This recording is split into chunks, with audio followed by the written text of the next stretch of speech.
Hi everyone, Bruce here at eTrailer. Today we're going to assemble our B&W Patriot fifth wheel hitch. Now today we do have industry standard rails that we're using to mock this up with. When you do receive your fifth wheel hitch, it will come in two boxes. One will have the head in it and the other one will have the base. Let's get these opened up and check out what's inside. The smaller box is going to be your head with the hardware and handle. And the bigger box is going to be your base with your pivot arms, your threaded blocks, and our hardware.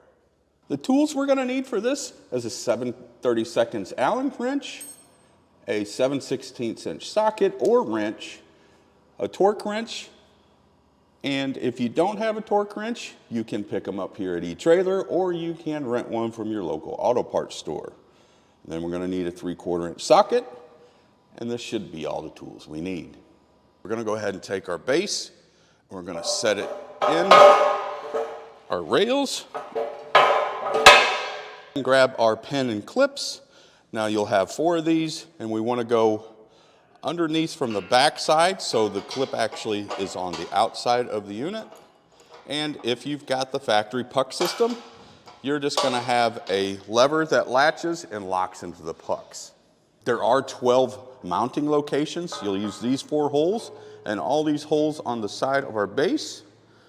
Now, what this does, it really allows flexibility for the height that you need, which is your vertical adjustment for your coupler height, and distance from the cab, which is your horizontal height.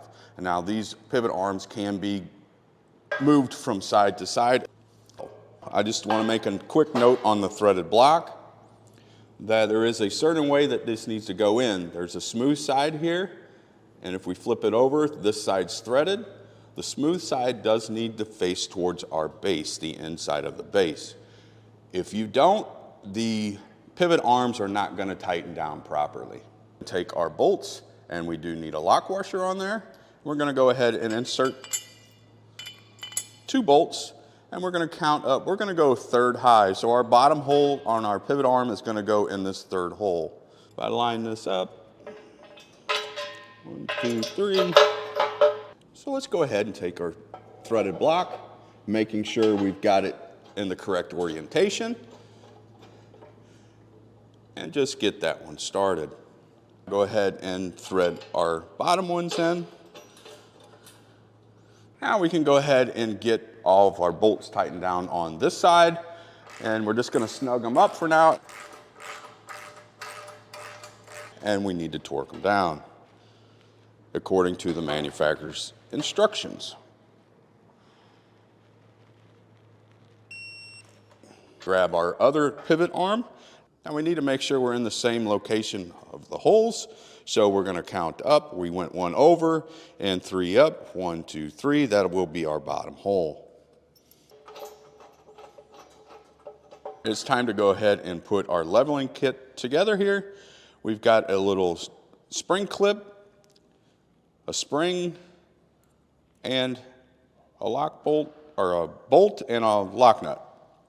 We can take the spring, and the hook's going to go on the top here.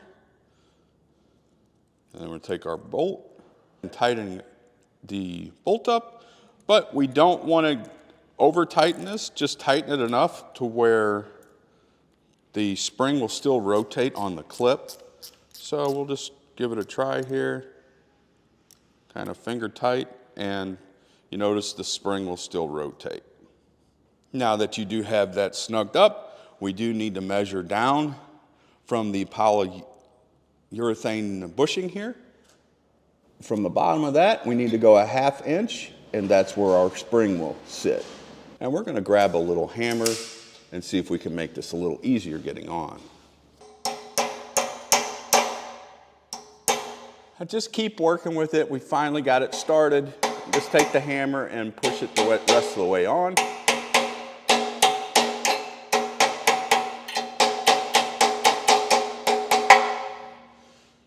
All right, and it looks like we're right where we need to be. Locate our button cap screws here and our 2 lock nuts, and we need to put our handle on our head. To do that, to begin with, we got to take the safety pin out and go ahead and open the jaws. and take our handle, slide it in. It's got 3 holes on here. The second hole is for our safety pin. Go ahead and drop a screw on the far hole and then one here. And go ahead and take our lock nuts and put them on the bottom. You are going to need a 9/16 inch socket and your Allen key. And we're going to go ahead and tighten these up. And we're just going to snug them up. There is no torque spec on these. So we just get it snug enough where it's not going to come loose. And what I want to really do here, I just want to make a note. We can go ahead and take our safety pin and put it in place while this is loose. That way it will keep those holes lined up for us. Once you do have your handle on, we are going to go ahead and put it in the lock position and put our safety pin in place. Before we go ahead and put our head in place, you do need to use a multi-purpose white lithium grease. B&W does supply this with that, and we just want to put a little coating of this grease on these polyurethane bushings. We are not going to do that for demonstration purposes. All we're going to do is lift the head up with our saddle handles here, and as we lift it up, they will unlock, and we just push down. Let that handle go, let this one go, and these should be parallel with our head. So now we can set the coupler angle. That's what our spring is for here. It adjusts the resting angle of your coupler plate by rotating the spring on the driver's side pivot arm, which is right here. Pulling the top of the spring away from the cab will increase the angle, and set the angle of the coupler so that it will tilt away from the cab when coupling. We're ready to go ahead and hook up our 5th wheel. So to do that, all we really need to do is take our safety pin out of our handle here, unlock the jaws, go ahead and back our 5th wheel in, and as you back in, the handle will lock into position. We'll take our safety pin, put it back in place, and you're ready to head down the road.